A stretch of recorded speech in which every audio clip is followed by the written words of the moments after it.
ሐዋርያት ተማመሩ በአዲስ ቋንቋ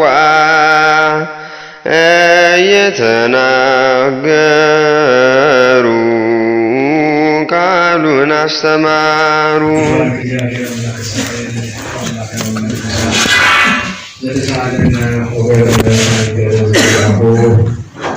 ይቅር ያለን ለወገኖቹ ለምዕመናን መድኃኒትን ያደረገ አባቶቻችን አምላክ ቸሩ እግዚአብሔር ከዚህ ሰዓት ከዚህ ዕለት ስላደረሰን ቅዱስ ስሙ የተመሰገነና ለእናንተም ለሚገባችሁ በየማዕረጋችሁ ሊቃውንትን ወገኖች ሌሎቻችሁን እንዴት ዋላችሁ?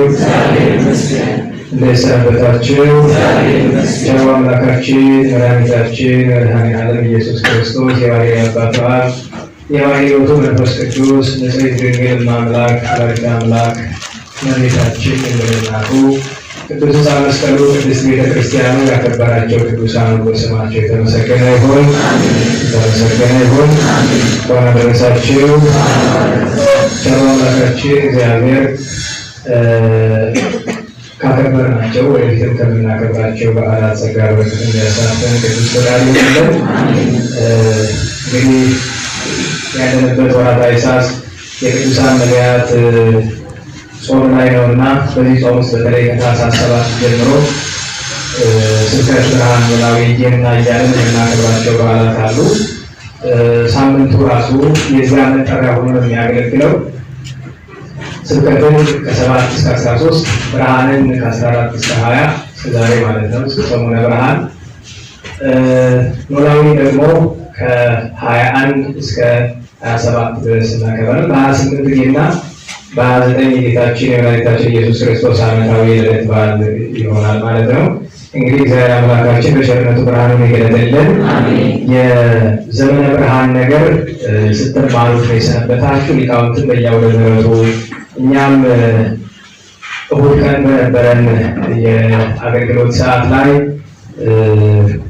እንግዲህ ብርሃን ዘምስለ ጽልመት በሚል ዘመነ ብርሃንን ትምህርቱን ለማንሳት ሞክረናል። ስለዚህ ዛሬ ዕለቱ ነቢዩ ቅዱስ ሐጌ ዓመታዊ የዕረፍት መታሰቢያ በዓሉ ስለሚከበር ከትንቢተ ሐጌ ጥቂት ቃላትን አንብበን ከዚያ ርዕሳችንን መርጠን አጭር ትምህርት እንማራለን ማለት ነው። ቸሩ መድኃኔዓለም እንደፈቀደልን መጠን ትንቢተ ሐጌ በጣም የተለመደ ከነቢያት ወገን በዘመናችን በየግድግዳው ተለጥፎ የምናየው ጥቅስ የትንቢተ ሐጌ ነው። መቼስ የእግዚአብሔር ቃል ለበጎ ሊጠቀሙበት ለበጎ ለሌላ የምንጠቀምበት ቢሉ እንደዚያ ይሆናል።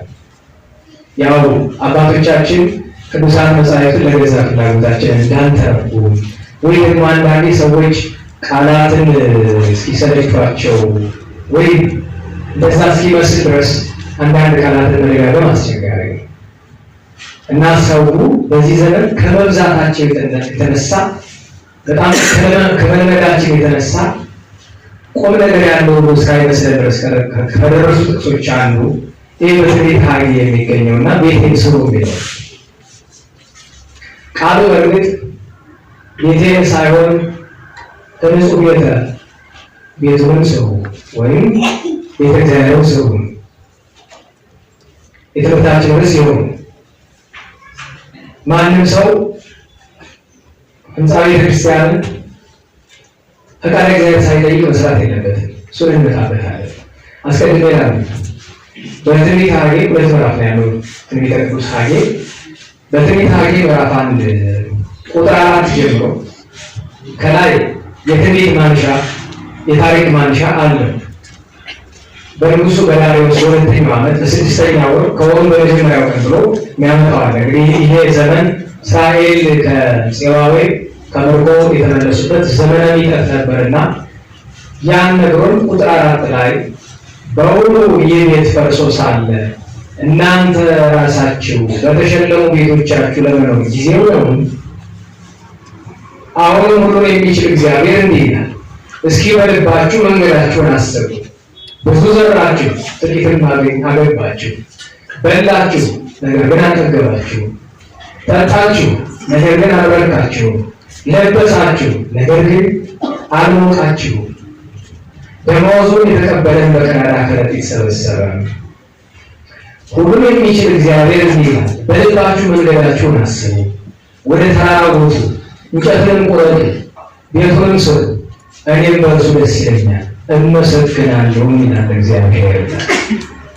ስለ ቅዱስ ቃሉ አምላካችን እግዚአብሔር ስም የተመሰገነ ይሁን። አሜን። ቅድም እንዳልኳችሁ አነጋገሩ በዛ ዘመን ለነበሩ ከፋርስ ባቢሎን የሰብአ ዘመን መልቆ በፈቃድ እግዚአብሔር በዳርዮስ ትእዛዝ ለተመለሱ ቢሆንም አነጋገሩ ግን ለዋኖቻቸው ለንጉሱና ለሊቀ ካህናቱ ነው። ወልደ ሰላትያል ዘሩባቤል በእስራኤል ታሪክ ምናልባትም የመጨረሻው የተቀደሰ ንጉሥ እሱ ነው። እንደዚሁም ለኢዮሴዴቅ ልጅ ለኢያሱ ይላል አማርኛ መጽሐፍ ቅዱስ፣ ዮሴፍ ይሉታል በቤተክርስቲያናችን። እነዚህ ሁለቱ የተቀደሱ ሰዎች ናቸው። በተለይ ንጉሠ ነገሥቱ ዘሩባቤል ገና በምርኮ እያሉ ዘካርያስ ወልደ ሀሎ ሰላትያል የሚወልደው ልጅ እንደሚነግስ እስራኤልን እንደሚጠብቅ አስቀድሞ ትንቢት ተናግሮለት ነበርና ይሄ ዘሩባቤል ቤተ መቅደስን ያነጸ፣ ይሄ ዘሩባቤል በሚጠት ዘመን የነበረ፣ ይሄ ዘሩባቤል እግዚአብሔርን ያስደሰተ በእስራኤል ነገሥታት ቅድስና አላቸው የሚባሉ 6 ነገሥታት ናቸው ያሉት። ርዕሰ ነገሥት የነገሥታት ሁሉ ራስ አባት ወልዑል ነገሥተ ምድር የተባለለት ቅዱስ ዳዊት ምንም ምስጢር ወደ አዲስ ኪዳን የሚመጣ ኃይለ ቃል ቢሆንም፣ ቀጥሎ ልጁ ቅዱስ ሰሎሞን፣ ቀጥሎ ቅዱስ ሕዝቅያስ፣ ቀጥሎ ቅዱስ ኢዮስያስ፣ ከዚያ ዘሩባቤል ነው። 6ኛው ማን ነው ቢሉ 50 ዘመን በኃጢአት የኖረ ብዙ የበደለ ኋላ ግን በንስሐ የተመለሰ ምናሴ እግዚአብሔር ሊቀበለው ጸሎተ ምናሴ ሁልጊዜ በምህላችን ጸሎቱን ከነቢያት ጸሎት ተደምራን ጸልያታለን። ከዚህ ውጭ ግን ለእስራኤል ሳይሆን በእስራኤል የነገሱ ነገሥታት ናቸው። ሊቃውንት እንደሚነግሩን ለእናንተ የተለያዩ ናቸው። በእግዚአብሔር ሕዝቡን ሲጣላ የሚነግሰው በል ይባላል። ሕዝቡ ጋር ሲታረቅ የሚያነግሰው ለ ይባላል። ለእስራኤል ማለት ለእስራኤል ተቀሚ፣ ለእስራኤል ጉዳይ፣ ለእስራኤል መልካም ሊያደርግ የተሾመ ለ ይባላል። ዳዊት ዘነግሰ ለእስራኤል ዳዊት ዘነግሰ ይባላል። ለእስራኤል የነገሰላቸው በእስራኤል የነገሰባቸው በግድ ማለት። ስለዚህ ከእነዚህ ከደጋግ ነገሥታት አንዱ ዘሩባቤል ነው። ታዲያ በዘመኑ ከነበሩ ነቢያት እነ ሚክያስ፣ እነ ዘካርያስ፣ እነ ዕንባቆም፣ እነ ሐጌ የመሳሰሉ ነቢያት ነበሩ። ነቢዩ ቅዱስ ሐጌ የተወለደው በናቡከደነፆር ፋርስ ባቢሎን ተማርከው ከነበሩ ወላጆች ነው የተወለደው። በዚያ በምርኮ ዘመን አብዛኛው ሰው አሕዛብን መስሎ ሲኖር፣ ጥቂቶቹ ግን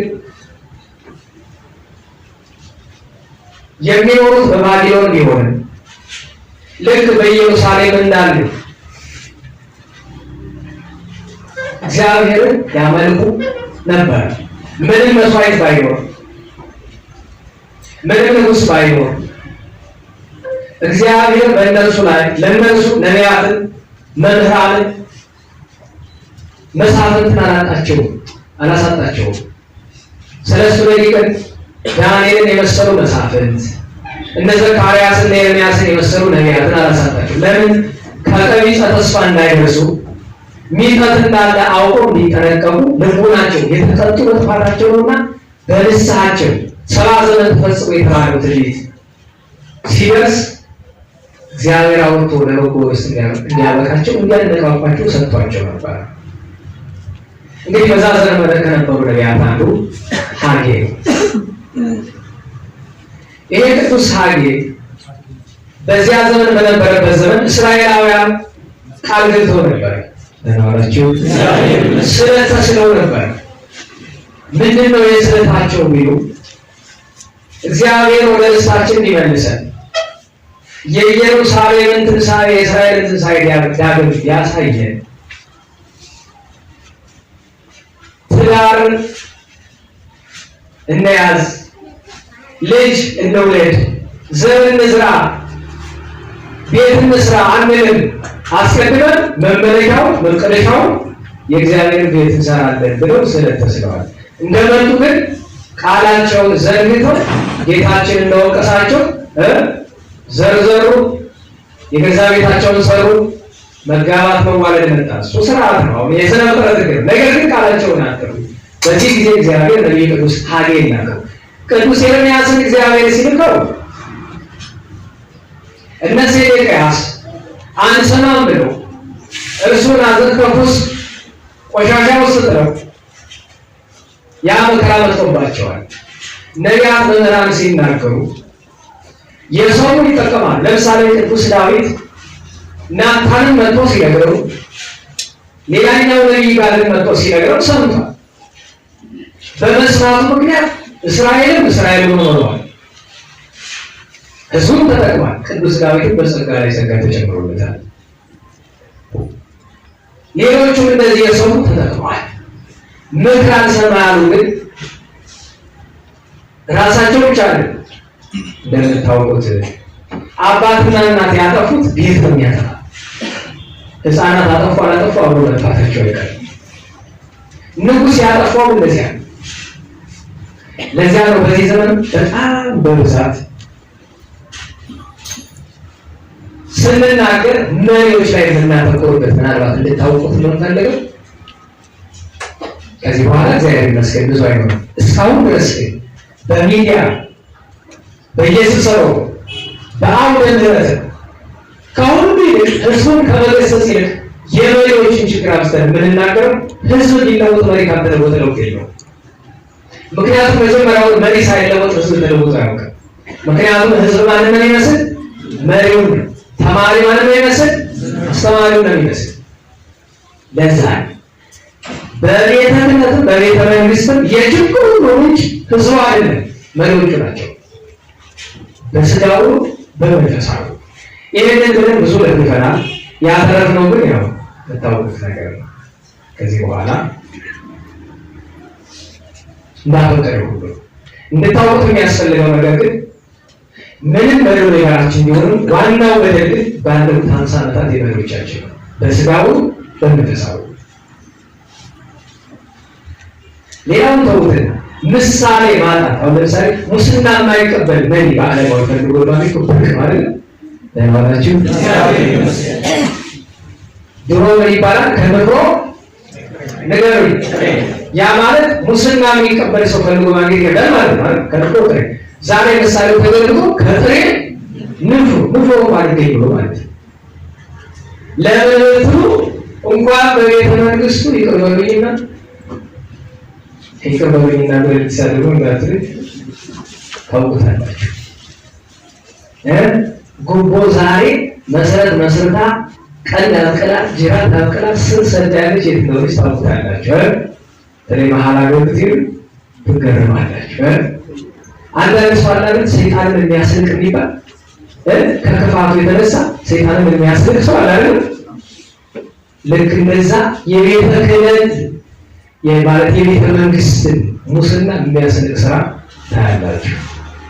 ይሄ ካልታረመ መድኃኒት የለም። ሐጌ ተናገረው ዘሩባቤልና ዮሴፍ ባይሰሙት ኖሮ ባይቀበሉት ኖሮ ችግር ነበር። ነገር ግን ሐጌ ተናገረ። ዘሩባቤል ንጉሠ ነገሥቱ፣ ዮሴፍ ወይም ኢያሱ ካህናቱ ሰሙ።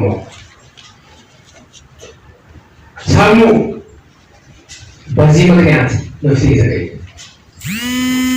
ይሄን እናውቀው ያስፈልገናል። ወጣው ወደ የእግዚአብሔር እውነት ክደን ከእግዚአብሔር እውነት ተጣልተን የትም መድረስ አንችልም።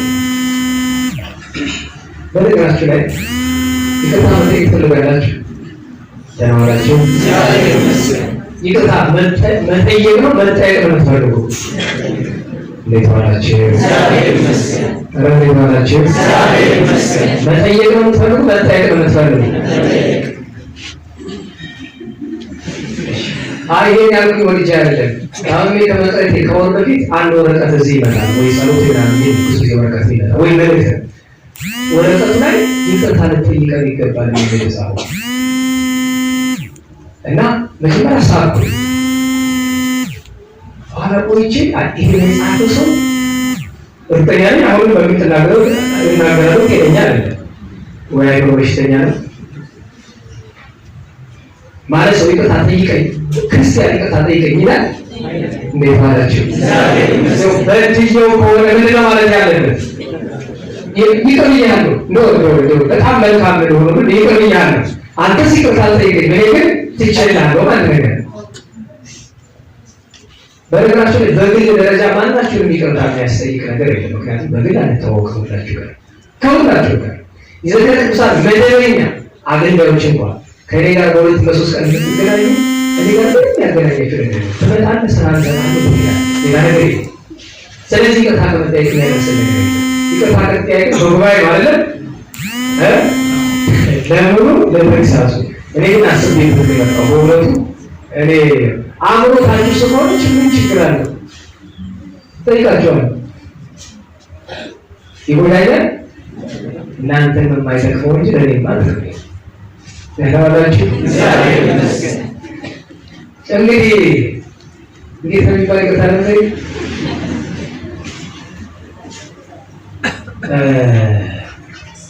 እናንተ ይቅርታ በጠይቃችሁ አገልግሎቴን ማዋረድ ነው የሚሆነው።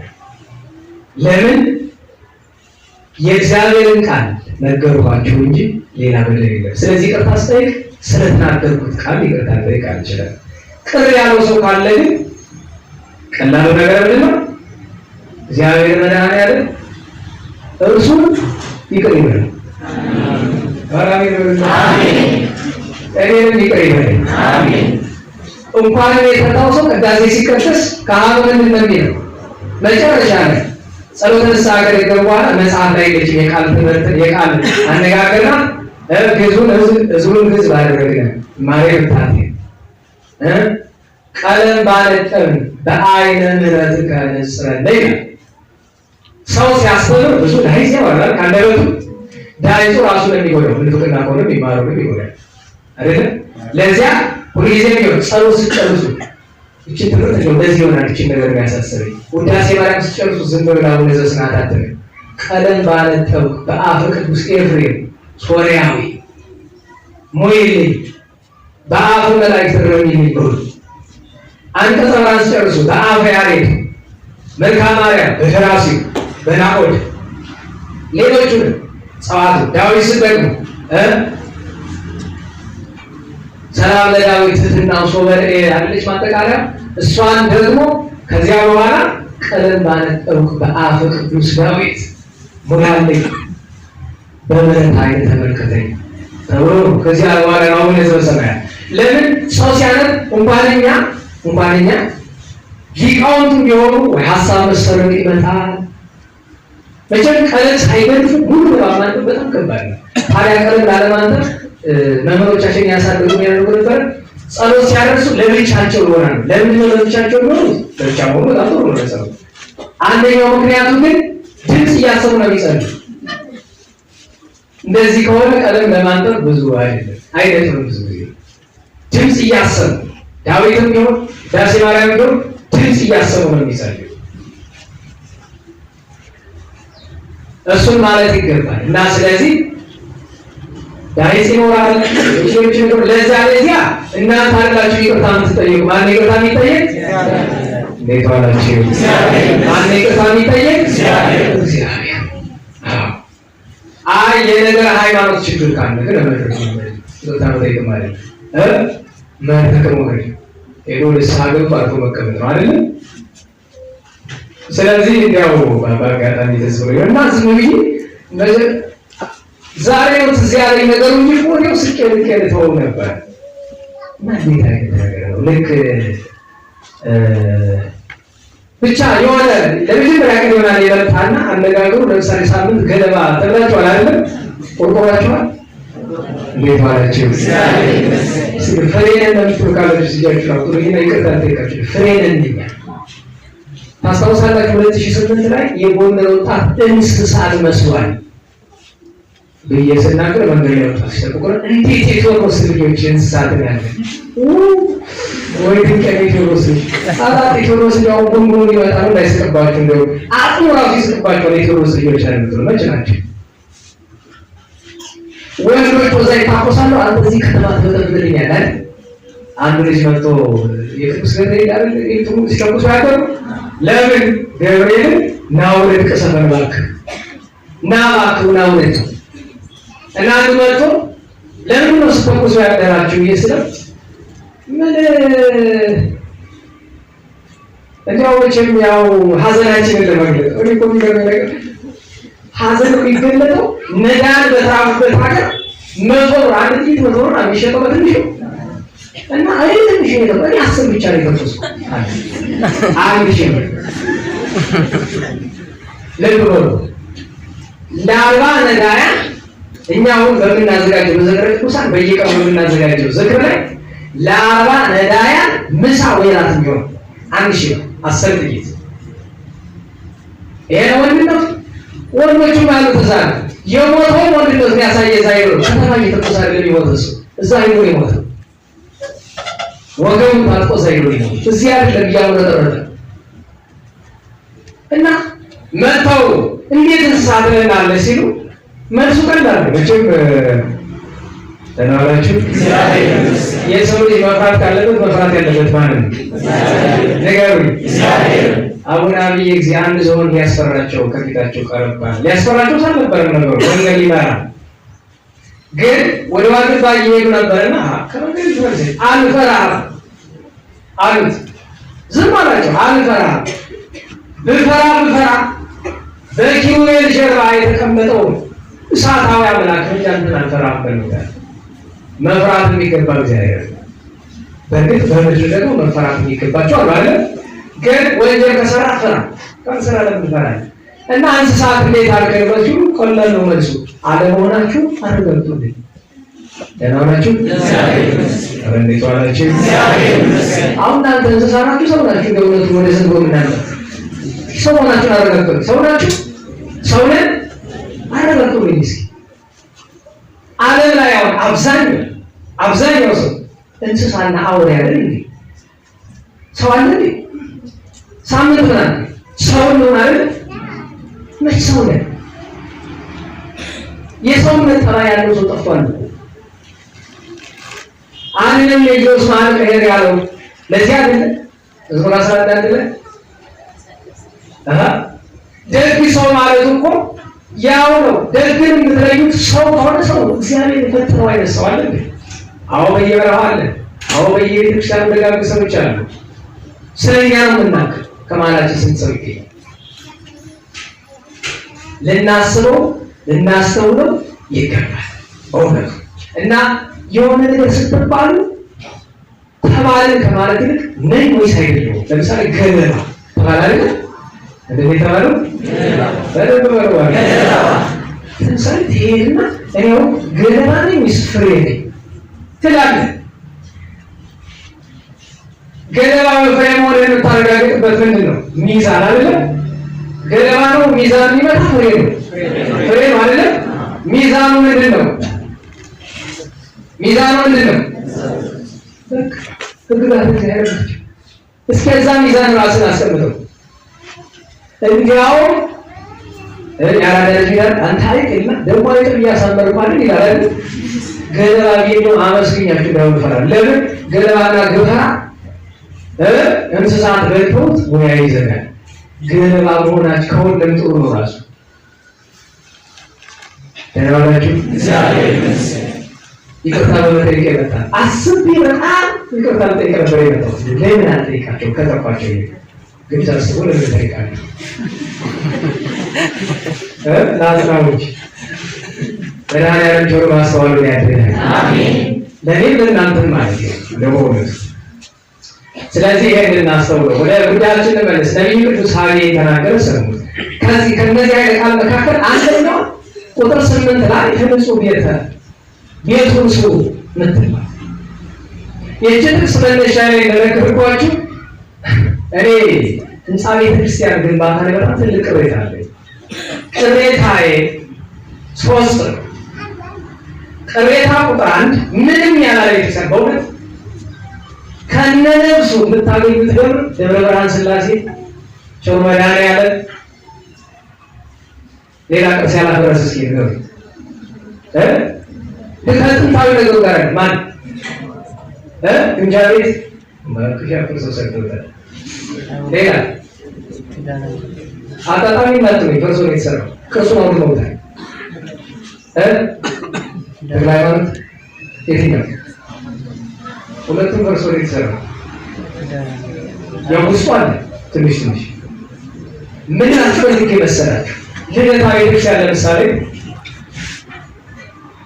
እኔ ልደታ ብቻ አይደለም ከኢየሱስ ብቻ አይደለም ወደ ነጎድጓድ የኛ ብዬስ ባታ ፊት ሚካኤል አጣጣሚ ሚካኤል ይሄ ሁሉ እነዚህ ባለባላት የተሰሩ ቅርስ ፈርሶ አበራ ጊዮርጊስ አጥር የተሰሩ ቅርስ ፈርሶ የነገስታቱ ምልክት አጥማው ደማው የፈሰሰበት ስንት ታሪክ ፈርሶ ነው አዲስ ቤት የተሰራው።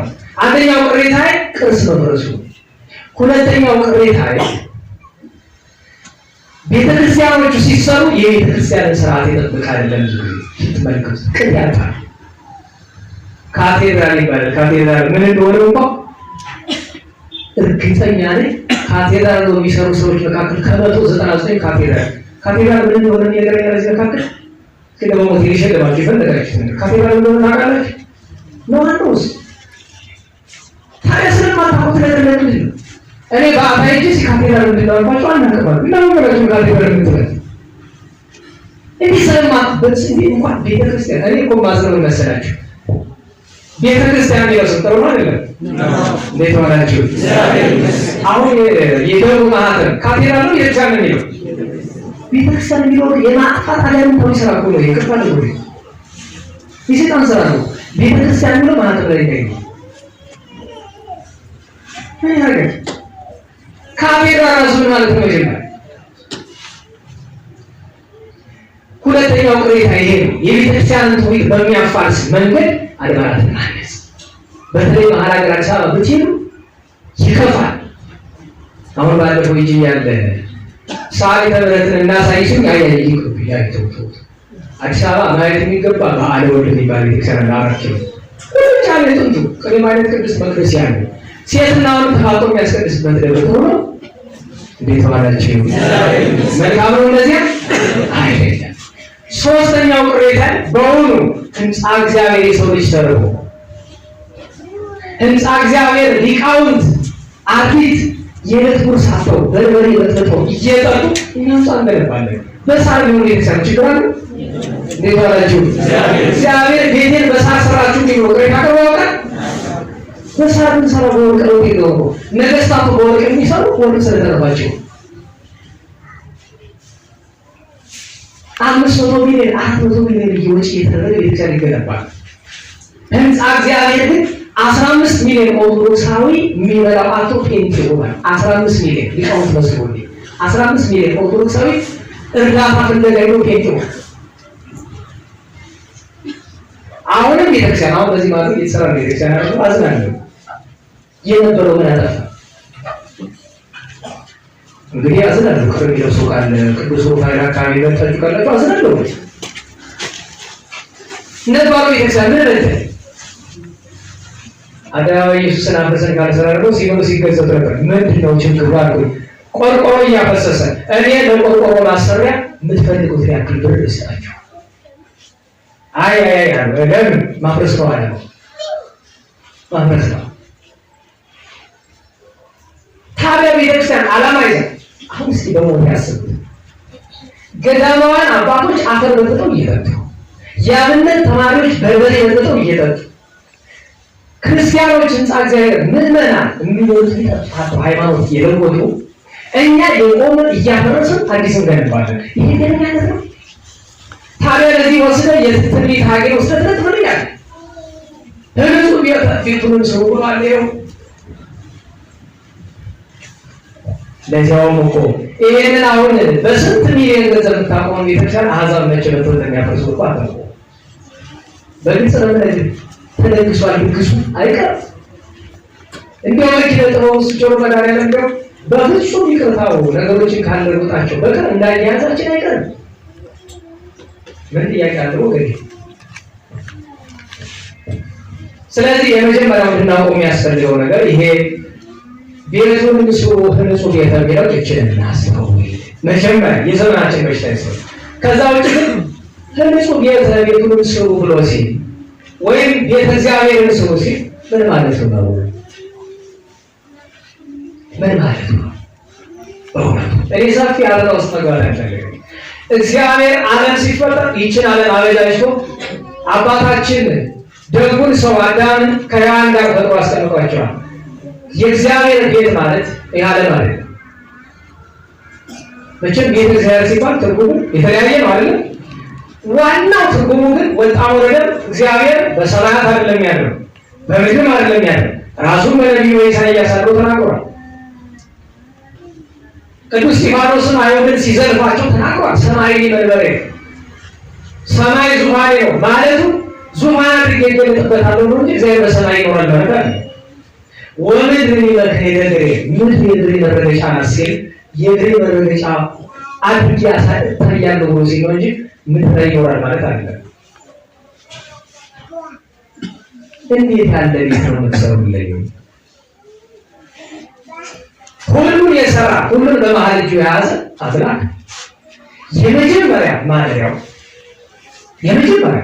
ሰው ዓለም ፍዳ ውስጥ የገባው ይሄ የእግዚአብሔር ማደሪያ የሆነው አባታችን አዳም እናታችን ሔዋን መንገድ ስተው የታዘዙት ትተው ከእግዚአብሔር ይልቅ የጠላት ማደሪያ ስለሆነ ነው። ከዚያ በኋላ 5500 ዘመን ቤተ እግዚአብሔር ታጣ። ቤተ መቅደስ ነበር መጀመሪያ ደብተራ ኦሪት ነበረ። የሚገርማችሁ ደናላችሁ ከአዳም አባታችን ዕረፍት ጀምሮ እስከ ካህኑ ቅዱስ መልከጼዴቅ ድረስ እንደ መቅደስ ቤተ መዛግብት እንደ ታቦት አጽመ አዳም ነበር። የአዳም አባታችን አጽም ደግሞ አንድ ጊዜ ቢሳሳት በዚህ ሁሉ እንደተሳሳተ ሰው አድርጋችሁ ማለት ነው። እኔ ምንጠራ አሁን የከፈተ ሰባኪ አባታችን አዳም ነው፣ ቅዱስ ዳዊት ነው፣ ቅዱስ ጴጥሮስ ነው፣ ቅዱስ ዮናስ ላይ በቃ ለእጅ ራሱ ይዘረጋባቸዋል። አሁን ደግሞ ሰሞኑን ማለት የጀመረው ሰሎሞን ላይ ልብ በሉ። የቤተ ክርስቲያናችን ሰዎች ናቸው። በአባባሉ ማለት ነው፣ በተግባር እንኳን አይደለም። ብዙዎቻችሁ የምታውቋቸው እንደ ሐኪም ገሌ እንደ ደራሲ ገሌ ምናምን ይባላሉ። ስም አንጠቅስም። ሰሎሞን የኢትዮጵያ ጠላት ነው፣ ክፉ ሰው ነው ብሎ ተስራት ነው። አስቡት እስኪ አካሄዳችን፣ አስቡት እስኪ አሁን በቅዱስ ዳዊት፣ በቅዱስ ሰሎሞን፣ በቅዱስ አዳም፣ በቅዱስ ዮናስ፣ በቅዱስ ጴጥሮስ የሚገፍ እንዴት ያለ ምላሰ እባብ ነው! የእባብ ምላስ ያለው ሰው መሆን አለበት። ቅዱሳን ነው የሚሳደብ ለማስተማር እኮ ተባላችሁ።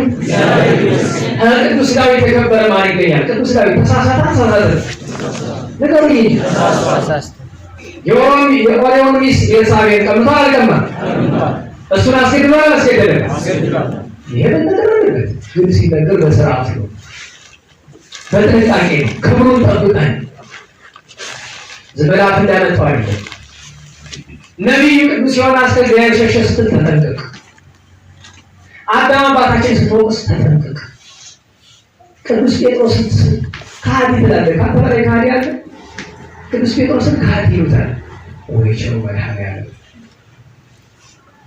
ይህንን ከሚል ሰው በላይ ከሃዲ የለም። ከሃዲ እንዴት ብሎ ነው ቅዱሳን በዚህ ስሜት ራሱ ከሃዲ ብሎ ሳለ እንጠንቀቅ፣ እናክብራቸው። እንደው በሞት ይስደው ስራ ለስታችሁ ቅዱሳን መዘከር ይፈልግ ሲል እኔ ነገር ቀርሞ እንጂ የሚያወጣስስ ያለ ሰው እሺ፣ ያው መጨረሻ ያው ያንቺ ነው ጀምራጂ አዳምና ሔዋንን ዘክሪ ሁልጊዜ በስድስት አዳም ሔዋንን ዘክሬ እውነት እንድታውቁት የሚያስፈልገው ነገር በገነት ከነዚህ ቅዱሳን በማዕረግ የሚበልጥ አታገኙ። የጻድቃን የሰማዕታት የነቢያት ሁሉ አባት ናቸው እንድታውቁት። እንዲያውም አዳምና ሔዋንን ሳያከብሩ ሌላ ቅዱሳን ማክበር አይቻልም። ተረት ውሸት ማለጋቸው ከማምላክ ከመብርሃን በታች ከፍጡር ወገን አዳምና ሔዋን እግዚአብሔር ስለሆነ በማን ምክንያት በማን ንስሐ በማን ለቅሶ ያናችሁ ከመሬታችን በቀር ኃጢአት ያሰራልን ንገሩኝ። አዳም አባታችን ስንት ነው የሳተው? እንዳንዴ ሚልክ ታዲያ ሲሰሩ ትኖራለህ። አንድ ጊዜ አልሳተ ማለት ነው። እናግረው እንሰክር። እስቲ ሌላ ደግሞ ከሆነ አንድ እጅ ደግሞ እስቲ አንተ ነቢዩ ቅዱስ ዮናስን ትዘክራለህ። የዓመቱ ሚያዝያ 6 ነው አዳም ሔዋን። የዓመቱ መስከረም 25 ነው። በ25 ቅዱስ መርቆሬዎስ ገናውለት አክብራል። ቅዱስ ዮናስን ወዳጅ ያደርጋል። ሁሉ ሰው በክፋት አፉ ስለሚከፍትበት በጣም ተወዳጅ ነው የሚያደርገው። አዎ ቅዱስ ዳዊት ባለቤት አለ። አንተ ቸገሩ አለው አይሰጥም አይሰጥም። ሰሎሞን እንደሰጣለው ልጁን እስኪ ወይ በነገር በጣም ጎበዝ በገና ደርዳሪ ነበር ሰሎሞን። በጣም መኃልየ ሰሎሞን በገና ግጥምና ተጻፍቶ ሲተረጎም እንጂ ግጥም ነው። ሰሎሞን ማን ቀረን? ሊቀ ሐዋርያት ቅዱስ ጴጥሮስ። አይ ይሄ ለታሪክ ወንበር ሰንሳሪ ነው። አለቃ ሰርቸው ወደ አንተ ሰሎሞን በ23 ጊዜ አብሮ ዳዊት ጋር ነው። ሰኔ 23 እና መጋቢት 4 ሁለቱን ነው የምናከብረው። ርሳነ መስቀል መጋቢት 4 ነው ክብረ በዓሉ። ስንክሳር ሰኔ 23 ነው። በሶሪያው ደብረ ኃይለጎን ላለበሰ አይመትሩ ይዘክራሉ። እንግዲህ ሐምሌ 5 አቀዝ ይዘክራሉ። ማሳለፍ ነው ታሪክ ይዘክራሉ። ለምንድን ያመጣሁት እናስተውለው ብዬ እናስተውልና ህንፃ እግዚአብሔር የእግዚአብሔር ማደሪያ አባታችን አዳም ወይ በጥቅል የሰው ልጅ ነው። ከንጹህ ቤት ዛሬ የትምህርታችን ዓላማ ነው። ቤቱን ስሩ ያን የእግዚአብሔር ቤት እንስራው። በእውነቱ እኔ ሌላ ብዙ ሀተታ የቤተ መቅደስ የብሉይ ኪዳን የ49 ዓመት የፈጀውን ኋላ ባዲስ ኪዳን ይሄ ቤት አባ ጊዮርጊስ በመልክአ ሕማማት ትንሲተ ቤቱ ሰናይ ምዕራፍ 2 ላይ ለነቢይ ሐጌ ወወለት አንተ ዘሰሎሞን ሐጌ ማርያም ዘመነ ጽጌ ብሎ ያመሰግናታል። ኋላ ምዕራፍ 2 ላይ ስለ አዲስ ቤተ መቅደስ ሲናገር ከመጀመሪያው መቅደስ ይልቅ የኋላው መቅደስ ጌጡ ክብሩ ይበዛል ይበልጣል ብሎ ተናግሯል። ለጊዜው ከሶሎሞን ቤተ መቅደስ የዘሩባቤል ክብሩ ታይቷልና ለኋላው ለፍጻሜው ደግሞ በአዲስ ኪዳን ከብሉይ ኪዳን ቤተ መቅደስ የአዲስ ኪዳን ቤተ መቅደስ ወጣለችና ከሁሉ በላይ ግን የመጨረሻው ትርጉም ይህች አማናዊት መቅደስ ትንሲተ ቤቱ ሰናይ ለነቢይ ሐጌ የተባለች የሐጌ ቤተ መቅደስ ድንግል ማርያም ናት። እኛ ግን የፈለግነው የእግዚአብሔር መቅደስ ማን ነው? የእግዚአብሔር ቤት ቤት ስሩ ሲባል ቤት ማን ነው? ለናላችሁ እግዚአብሔር ይመስገን። እግዚአብሔር ይመስገን። የእግዚአብሔር ቤት ማን ነው? ጌታችን መድኃኒታችን ኢየሱስ ክርስቶስ ስጋችንን ሲዋሃድ ሰው ሆኖ ሲያድነን ሊያድርብን መፈለጉን ወይም አድሮብን ሊኖር መፈለጉን ታውቁት። ግን በተለመደው አነጋገር መዳናችንን ተመልከቱ። መዳናችንን የሆነባቸውን ነገሮች ተመልከቱ። ጥምቀት፣ ቁርባን እናላችሁ ጥምቀት፣ ቁርባን። በተለይ ቁርባን ነገር ይገርመኛል። በሚበላና በሚጠጣ ለምናደርገው ግን ብዙ ሀተት አለው። ሊቃውንት ይተረጉማሉ። አንተ ሰው ይስተረጉሙ። ግን የሚበላ ነገር ወደ ውስጥ ነው የሚገባ ከዚያ በኋላ በሰውነት። ስለዚህ የጌታችን ቅዱስ ሥጋውን ስንበላ እኛ ውስጥ ማን እያደረ ነው? እኛ የእግዚአብሔር ተመልካቾች ነን። ቤቱን ስሩ ሲል እኔ አንድ አዲስ አበባ ያሉ የጉባኤ መምህራን እንዲህ ይላል፣ ራስህን ሳትሰራ ህንፃ አትስራ። ለምን? የተሰራውን ህንፃ ያልተሰራ ሰው ያፈርሰዋል ይላል። ሰው እንኳን ፎቅ ቤተክርስቲያን እኔ አሁን ብዙ ጊዜ የቤተክርስቲያን ስራ ኮሚቴ ህንፃ ሰሪ ኮሚቴ የሆኑ ሰዎች ራሳቸው ገና ብዙዎች ያልተሰሩ ናቸው። መሰራታቸው ምን ነው? አንድ ሰው መሰራቱ ለንስሐና ለስጋው በመልካስ መቼም የተሰራ ቤት ማለት ከተሰራ ይግድ በንስሐ ታጥቦ ተነጥፎ ተጠርጎ ንጉሱ ካላደረበት ምን ቤት ነው? ቤተ መንግስት ይባላል። ራሳቸው ሳይሰሩ ቤተክርስቲያን እንዳንስ ይላሉ። እናስቡ። ግን ደግሞ አንድ ነገር አስቡ። ለምሳሌ የሆነ ቤተክርስቲያን አያደርገውና ወይ ባደጋ ቢፈርስ ወይ ደግሞ እንደ ሐዋርያት እንደ ላሊበላ እንደ ሚካኤል እንደ እግዚአብሔር አብ ያለ ፈርሶ በዚያ ይቀር ነው ስሩ ብትባሉ አይ እኔ ያልተሰራው አይባልም። አስራታችሁን አውጥታችሁ መስራት ይገባል። የቆመ ቤተክርስቲያንን አፍርሼ መስራት ነው። ስለዚህ ህንፃ እግዚአብሔር ሰውነታችን ነውና ህንጹ ቤቱን ስሩት አድሬባችሁ መወዛቀ ቃሌ የሚጠብቅ ቢኖር አነ ወአዊር ንመጽሐቢው ወደ ገበር ምዕራፍ ውስጥ ቃሌ የሚጠብቅ እኔም የባህሪ አባቴ በምስጢር የባህሪ ሕይወት መንፈስ ቅዱስ አለበት መተን እናድርበታለን። የሚወደኝ እንዲህ አደርግለታለሁ ባልጌታ። አሁን ከባድ እየጠየቃችሁ ደህና ዋላችሁ? እግዚአብሔር ይመስገን። እንደማትመልሱ ታውቃለሁ። ደህና ዋላችሁ? እግዚአብሔር ይመስገን። የሰው ልጅ ወይ መንፈስ ቅዱስ ወይ ሰይጣን ነው የሚያደርገው። ከሁለቱ ውጭ መሆን ነገሩኝ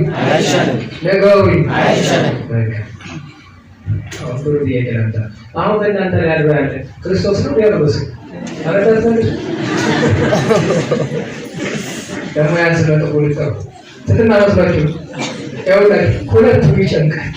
መንፈስ ቅዱስ አድሮብኛል እንዳትል በምን ሙያ ያን ክፉ ጽፎ ወራዳ ጠላት እንዳጠረው ደግሞ ችግር ነው። ያማ ላላ ይመስላል ደግሞ አንዳንድ ሰው እኮ አንዳንድ ይኖራል።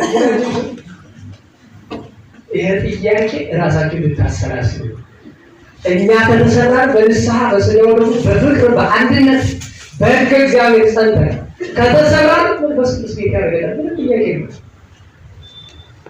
ለዚህ ደግሞ መቼም በየሳል እግር አጠባችሁ እስቲ ያጠባችሁ ስል ውዳሴ ገድ ይመስል ያላጠባችሁ እስቲ ያላጠባችሁ እስቲ ወደቀው ነው አቤት እንደው ነው ወዲያው ምንድነው የሚሻላችሁ?